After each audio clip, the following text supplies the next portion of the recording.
si Srimati Radharani.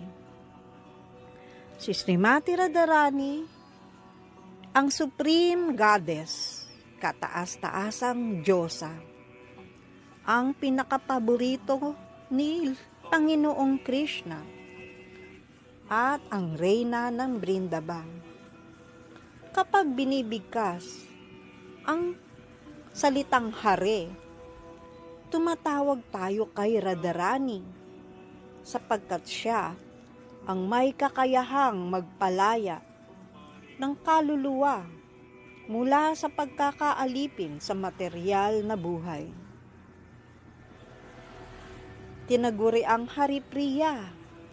Si Radharani ay napakamahal kay Krishna na sa pamamagitan ng kanyang rekomendasyon, gaano man kababa o ka-fallen ang isang kaluluwa na may pusong parang disyerto, ay pagpapalain na magkaroon ng pangunawa tungkol kay Krishna. Si Srimati Radharani ay sumasagisab sa panloob na enerhiya, internal energy, at dapat na gawin ng isang tao na maging layunin ng kanyang buhay ang paghingi ng kanlungan sa kanyang mga malalotos na paanan. Take shelter tayo sa lotus feet ni Radharani. Bilang pangunahing gopi, si Srimati Radharani ay nagtataglay ng pinakamataas na kaligayahan ng pag-ibig at ang kanyang damdamin ay walang kapantay. Walang materialistang tao ang makakaunawa sa mga pagmamahalan sa pagitan ni Srimati Radharani at Krishna.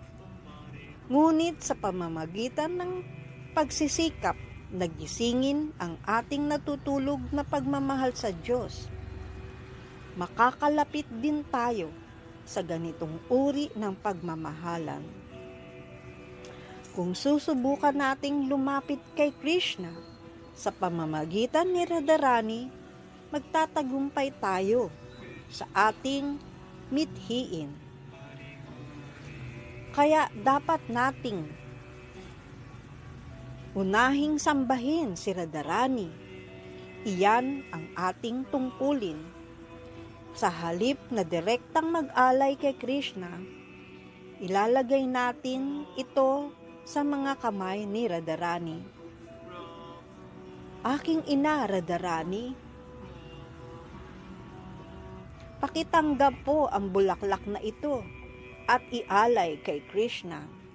Sasabihin naman ni Radharani, "Oh, nagdala ka ng bulaklak para kay Krishna." Si Srimati Radharani, na ang balat ay katulad ng dilaw na bulaklak ng tsampaka at ang mga labi na napakapula, dahil sa pagkakahumaling kay Krishna, ay nagtataglay ng kagandahang maihahambing sa kumkuma at ang kanyang pakikipagkaibigan ay parang sandalwood.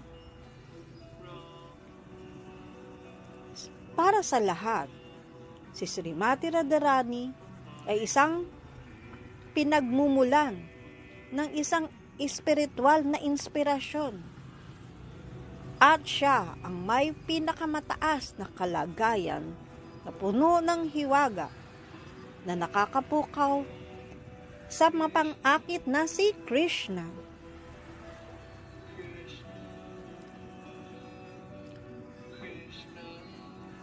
Na siya namang umaakit sa buong universe. Si Srimati Radharani ay ang mapagmalasakit at maibiging babae na bahagi ng kabuuan, supreme whole, na maihahantulad sa perpektong antas ng kalikasan ng isang babae.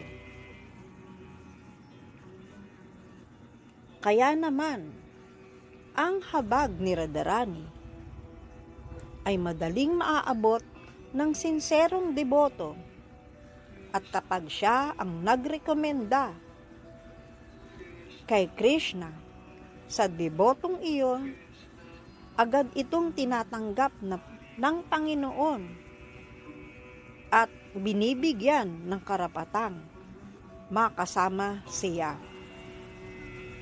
Srimad Bhagavatam 2.3.23. Jaya Jaya Srimati Radharani. Haribol.